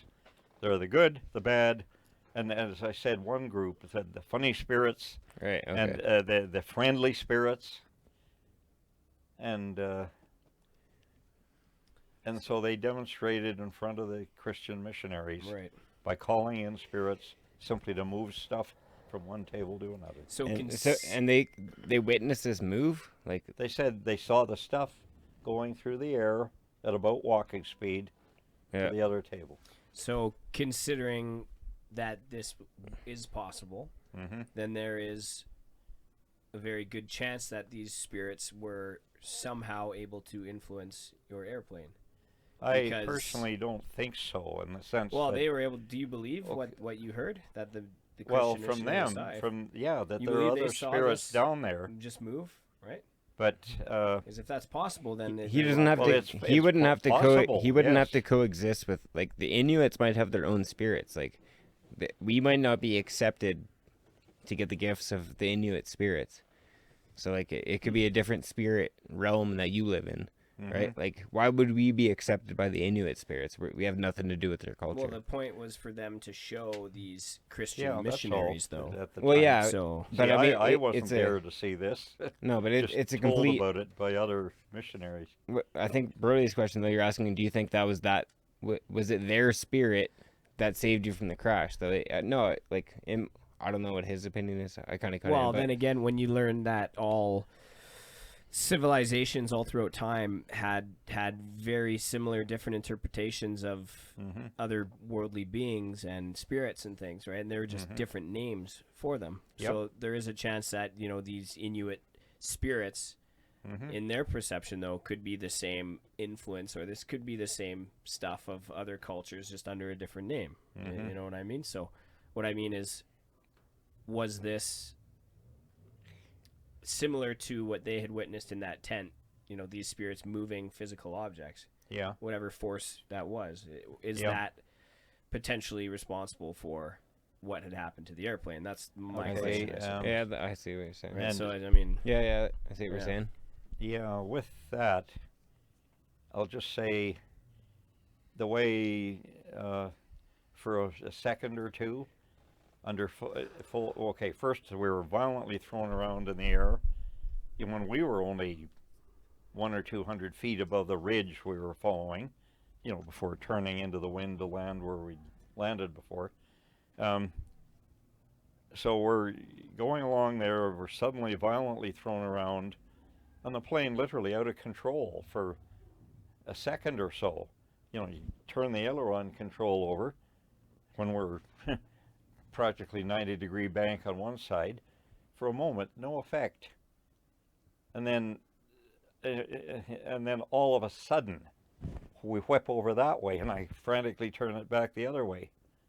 And when I got it to go back the other way, all right, get out of this, whatever it is, dive over the edge of the ridge into what had been a nice updraft a few seconds earlier. A nice updraft. And see, when we checked the area we're going to land on, before going around to land on it now, we're flying downwind, and yep, that's fine. Okay, now the ridge, turn it parallel to the ridge to climb up. And as I said to Crystal, I didn't even have to add engine power to climb up this 400 or more feet to the top of the ridge. We had such an updraft. It carried the plane up beautifully. So, okay, we're up above the ridge, turn it around, following the ridge down here to come back and land into wind on the area we just looked at half a minute or so earlier now. And then violently thrown around, etc.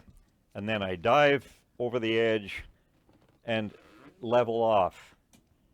And it's about then that Crystal said, we're now hovering. I gave the thing full engine power, before diving. And she said, well, yeah, we're hovering. There's something wrong. The fixed wing airplane can't do this. We're not in a helicopter. First in history. Wow. And yeah, wow. So then, after sitting there, she said stable for probably a very short time. But she said at least twice I took 2 quick looks out. We're just hovering over this pond. We're not going over it so fast you could hardly notice it. We're hovering over it. And then she said suddenly we're shooting for it, meaning going at very high speed, straight down level. Okay, when we're hovering, that was probably 125 mile an hour wind. So we're in one part of a horizontal tornado, maybe, where 2 air pressure systems are going opposite directions, one over the other. And therefore, for a moment, we're in a horrendous headwind. And then that cyclone system is moving a bit. So now, all of a sudden, we're in the downdraft part of it, shooting for the ground. See, that's why hovering.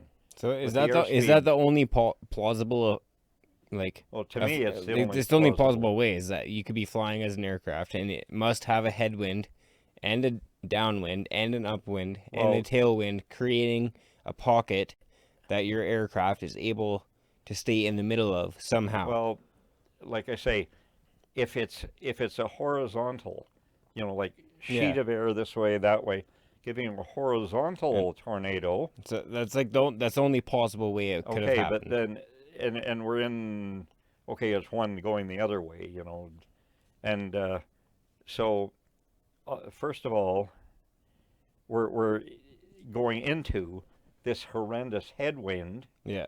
And therefore hovering. I mean, the plane airspeed indicator saying we're going 125 or whatever it was. Yeah. And yet, relative to the ground, we're not going anywhere. But then within a second or 2 or 3, if that sideways cyclone has moved a bit, because we're hovering over that pond, Yeah. and then we're now in the part of it going down. You're lucky to be alive, Clive. I know. Well, then, at first, the doctors thought I was dead. There's got to be more than luck involved, because that's Exactly. that's beyond luck. Exactly. It's beyond luck. That's right. And then, with Crystal waking up, trying to radio out, and at first, she was on 121.5 emergency frequency. Yeah. And then, see, now this is back then. She said then, it was like a voice told me, turn the radio to 122.2 megacycles. And she even indicated That told that you, or that told her? Pardon? The voice told Crystal, her. or it told? Okay. Because I was Yeah. unconscious. She'd now Yeah, but woken up. we've had a few miracles here, so you never know. Pardon? We've had a few miracles here, so we never I know. know. But It's a whole series of miracles that got us out of this. right. So this voice or something tells her, turn the radio to 122.2. She first, apparently, now this is what she told me then. Even she's forgotten about it now, as far as I know. But then she said, she even said, when the voice said, turn the radio to 122.2 megacycles, she said, well, that's dew line frequency. We're 100 or so miles south of the dew line. There's high rocky hills between us and them. They couldn't receive us on this. And the voice again just said, turn the radio to 122.2. Oh, okay, so she did. And apparently, and this is what she's indicated years ago, that sitting wondering what's that for? And then apparently thinking or realizing, hey, that's distant early warning frequency. Okay, planes up here will have to be on that to go through that zone. Okay, turn it to that. And sure enough, within 3 or so calls answered by the Danish pilot flying the airliner from Denmark to Sonderstrom Fiore, Greenland. And she talked to him, and this is according to the Danish pilot, for over half an hour. He said we couldn't believe it. He and his co-pilot couldn't believe it. Right. He said we were ready to turn our plane around if she started to fade out. And then another plane took off from Frobisher Bay. And, they found that out, got him to get onto our frequency. From the way, like, I think you said on the last one, like, you guys, she didn't describe it as it was a big deal, though, right? Like, you may have crashed and had a little incident. They didn't think it was such a major event. Like, none of this should be happening whatsoever at this point in time. That was the feeling, yeah. Yeah. Like, what on earth is going on, like, and let's try and get out of this thing, whatever we're in. And so this Danish pilot, you've reached out, or he reached out to you, didn't he? Pardon? The Danish pilot. Yeah. Like is that the one who wrote you the letter back? Who what?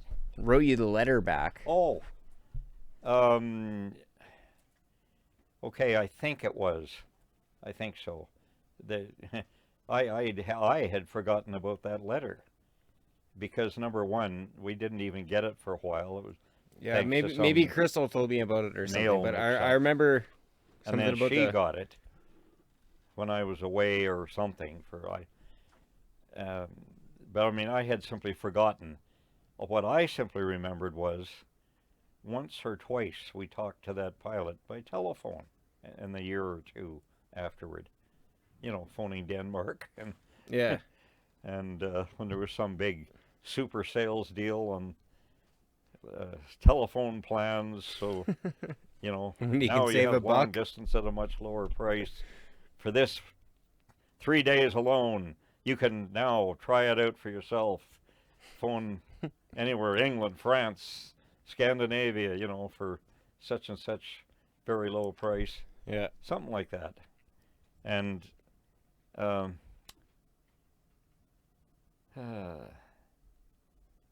so I can't remember. I was also going to say something else, but that's all right. I kind of cut you off. I apologize. We've been going just about for 2 hours now, so okay. We could maybe think of something that would be good in closing. I suppose. I wonder how many of the topics we actually hit.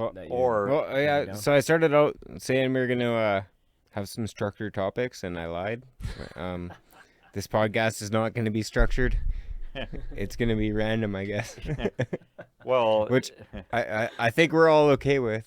So yeah. And anyway, out of all this, Crystal and I, both scientists, taught with the philosophy or idea that evolution, natural evolution, apparently accounted for just about every living phenomena, etc., Well, me as a paleontologist, I kept seeing instances where there's too many sudden so-called evolutionary major changes throughout the plants, the animals, everything, the whole ecosystem. And then, a few million years of relative stability. And then another major change that puts all life forms up to a different level now. So Yes, where's the in between? Well, in between, just stability. The things that had evolved after the last Okay. evolution change were all still there, happily living and reproducing, etc., their own normal kind. But then you'll have another major change. And yeah, part of the game of any of the zoological, biological sciences was trying to say, oh, if these things changed in the plant kingdom, then okay, that could have resulted in these such and such other improvement changes in the animal kingdom now. Hey, there's more food for them, and or they can adapt to these newer types of vegetation as food. And see, that was the idea, but I just ended up thinking these changes seem to be too coordinated, as if indeed there's some intelligent being behind them. And the deeper scientists got into, well, biology, the nature of life, living forms, the more we could find out were complicated or unexplainable changes. So then, with the crash, we found out if I'm reported dead in the first place, oh yeah, doctors can make a mistake. Maybe he spent too short a period of time trying to measure my heartbeat or physiology or whatever, and therefore wrote me off as dead when I wasn't.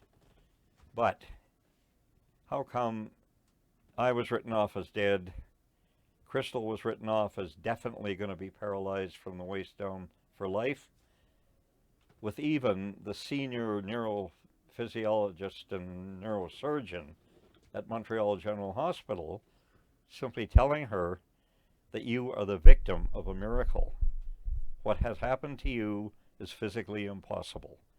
No way could you have total healing like you got.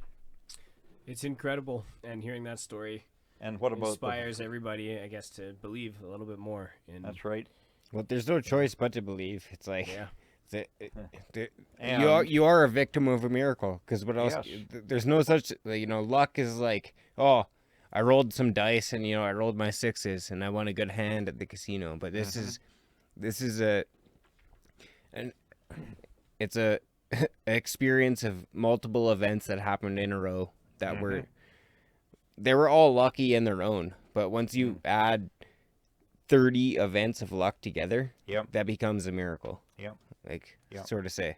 That's right. And so, Jesus.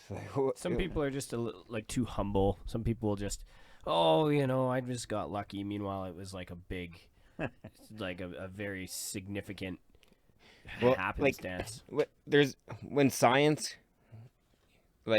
discovers an event like this that happens, and then they have questions to it, like the fact that the airplane, MOT, the fact that they're researching it and all of the science, when science can't explain it, then that becomes beyond luck. Yeah. And science can't explain this. That's right. From what I understand, right? There's no scientific research to this day that can explain the events that happened. That's right. To what you're saying. So for what it's worth, it has to be a miracle. Yeah. And back to the wind shear phenomena. After me, working at U of Waterloo for several months, as I said, spending umpteen spare time when I had it in the library looking through the atmospheric phenomena, etc., to figure out, to try and explain to myself what could have caused our crash. I mean, so God pulled us out of it and rebuilt us afterward. What could have caused it in the first place? I was gonna ask, what do you think that happened for a reason? Well, that I'm not That's and I another. don't That's another know, podcast. because Yeah, that would this make is a what really good podcast. bothered for sure. me to some degree. The why.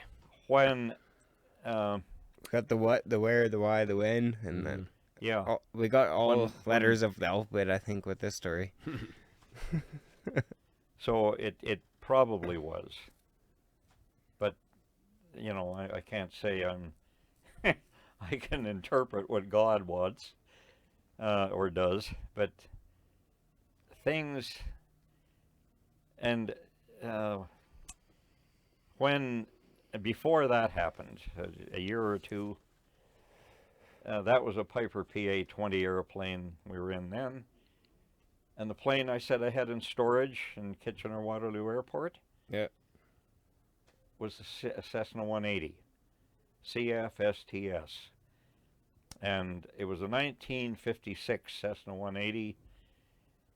I finally was able to get a used one of those at a price we could more or less afford, figuring into the money we could make from it within a year or two.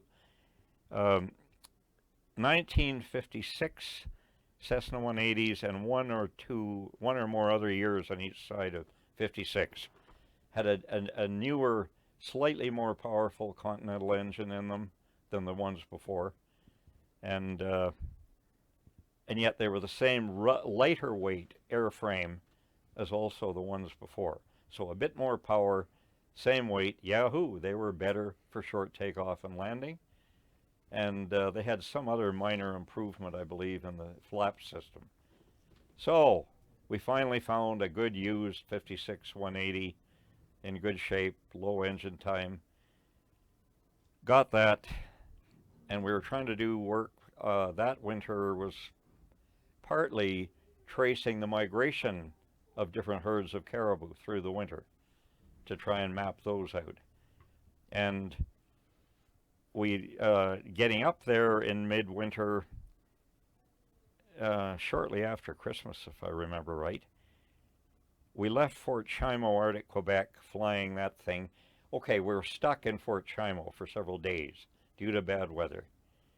And while there, talking to assorted other pilots and Nordair office and the whole bit, we find out that one or more of these air outfits had copies of certain literature and documents they wanted to get to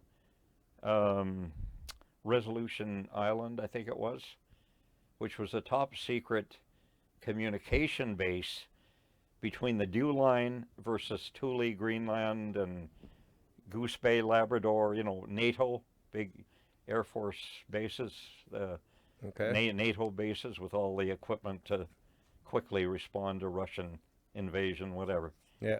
So they had this bundle of literature, papers. They wanted to get to Resolution Island, and no plane had been able to get there for going on a month, thanks to perpetual bad weather. The reason for that is Resolution Island is between the northern tip of where Quebec and Labrador come together on the eastern side of Quebec, Okay. the northeastern edge, and then there's one or more islands between that point and Baffin Island. Resolution Island is one of those islands. So that was the communication base for the whole eastern part of the Dew Line system, and versus, as I said, those NATO air bases in eastern North America. But they couldn't get that literature there, and when we were going to be trying to fly that route, they said, okay, and well, that's why I was in the weather office every hour practically during the day for those several days, waiting and hoping the weather would finally clear out. Those islands are in a, why can't I think of the name of it? It's where several ocean currents come together, a polynya. Ocean currents come together and, among other things, have a horrendous updraft in the currents. Okay. Arctic Ocean ice does not form over a polynya. Polynyas are exceedingly important to the lives of assorted types of seals and walrus and polar bears and seabirds even. Some of them will actually stay in the high Arctic through the winter. I mean, what? When ice is up to 8 feet thick on the ocean? Yeah, but not in the Polinias. Resolution Island is kind of at the edge of one of the Polinias. Okay, fine. And with the Polinia there, Arctic water, at near freezing temperature, coming up to the surface, meeting winds and so on, 40, 50 below zero. It's causing a lot of ice crystal fog, a horrendous amount, but very localized. And where Polinias come together, okay, so that's why Resolution Island was usually or frequently in its own little pocket of ice crystal fog. So from the weather, the reports from Resolution Island every hour, and the other weather phenomena, guesstimating when we could darn well make a flight up there. And that Cessna 180 had an auxiliary fuel tank in it as well as regular. So we could go from Chimo up to near Resolution Island and then back again if we had to, i.e. if the weather was sounding good, but when we got there, they were suddenly fogged in again, all right, we could have enough fuel to get back to Fort Chimo. But you had enough to just give her if you needed to? Pardon? You had enough fuel to just give her if you needed to get there? Yeah, well, that's it, to go right across to Frobisher Bay, Baffin. And to land there and give them this bundle of important literature or documents, whatever it was. And the secret to the universe. So we finally, yahoo, we can, which sounds like we can do it now. And within 40, 50, 60 miles of Resolution Island, we're now radioing them something like every 15 or 20 minutes. Yep, still CAVU, ceiling and visibility unlimited. We get right near there, and they're telling us, oh yeah, we're actually down to an 800-foot ceiling above our base, which means 1,800 feet practically above our airstrip down below. So okay, fine. We get there within sight of Resolution Island. Huh? It looks like your northeast side is totally fogged in. And the guy then says, oh, hang on a minute. No, our last report says we're down to as low as 400-foot ceiling at our base on the top of the island. Just a minute. He then went and looked out a window. Comes back, a minute or two later on the radio, said, oh, yes, we are now 0-0 at our base, i.e. fog right down to the base. But, he said, that airstrip is so much below us, quite often it'll be 200 or 300 foot ceiling over it. So get down to near ocean level where you can look under the fog that's over us and take a look. So we did. Nope, you're 0-0 right to the water. And now then we had enough fuel, by the way, then to continue around that fog spot all the way to Frobisher Bay. I told you the one with the auxiliary fuel tank. Okay, we can do that, but we cannot land there to give you what people want us to give you. And they just said, okay, give it to Bradley Air Service or Nordair or whatever in Frobisher Bay. Tell them to try and get it to us if they can. So, okay, fine. We're down to near ocean level to, look under the fog. So, okay, full power, climb up again. And we get over the edge of the Polinia. And it was spectacular. It often looks like boiling water. Water with 40, 50 below zero and wind. As the water is flying up, it's freezing. The wind is blowing the frost and, minute ice particles away. Boiling and freezing at the same time. So it looks like boiling water with steam, i.e. whitish ice crystals being carried away by the wind above it. And so I then looked at the size of it that winter. and said to Crystal, holy crow, I have never seen this Polinia this big in terms of area. And now here we'd been down to near ocean level. We're now starting to try and climb over it. And I just said, good Lord, look at that. We're getting near the middle of the Polinia, for Pete's sake.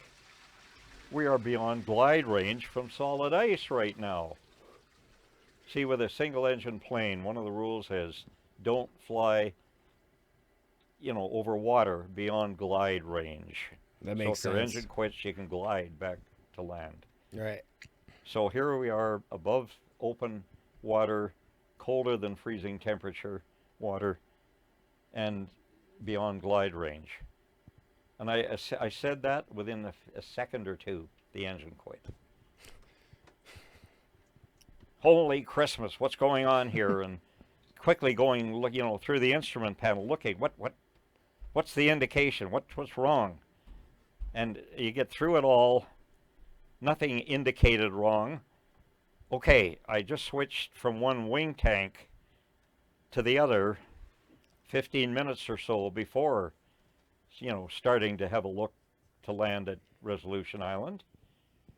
So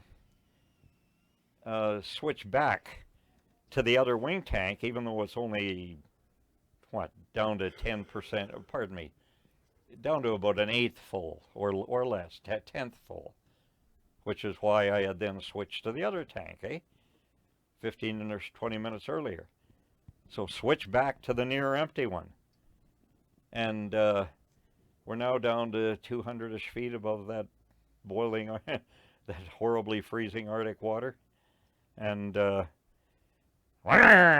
starts going again. And thank God. And so now we're flying and climbing over the rest of that open water onto solid ice. Resolution Island behind us is still 0-0 in ice crystal fog. And that amount of fuel is not enough to get us to Frobisher Bay safely, or any other place we knew of in between. Yeah. So, okay. So looking at the map, there's another smaller island north of Resolution Island with quite a big bay in it. Now, ice on the ocean straits there is rather broken up and jagged. There's a lot of current through that Davis Strait area. Okay. And so finding a piece of ice thick enough and smooth enough to land on might be impossible in that because of the current breakup of it. But the island in the middle of that, ahead of us, the bay in the middle of the island, darn well might be solid ice. It's your best bet at that point. That's right. So we flew over and took a look at that, and holy crow, look at that. Beautifully smooth, definitely long enough to land on. See, when you're landing on that, Definitely you've got long brakes. enough to land on for you is only like 300 feet though, right? Well, then, with a Cessna 180 on skis, see, we had hydraulic wheel skis on that one. Right, so you can go into the So water if you do take her hit it. down and the skis down, land on the ice, and just more than adequate, no problem, to slide to a stop before hitting the edge of the bay. So we landed there, and it was late in the day then, starting to get dark. And, then evening came about 4:30 in the afternoon, Arctic winter. So it's starting to get dark. So we landed there, and I said, okay, I'll unload all our stuff out of the Cessna 180, put it under the plane, and to make room for us to sleep in the back of the plane. Yeah.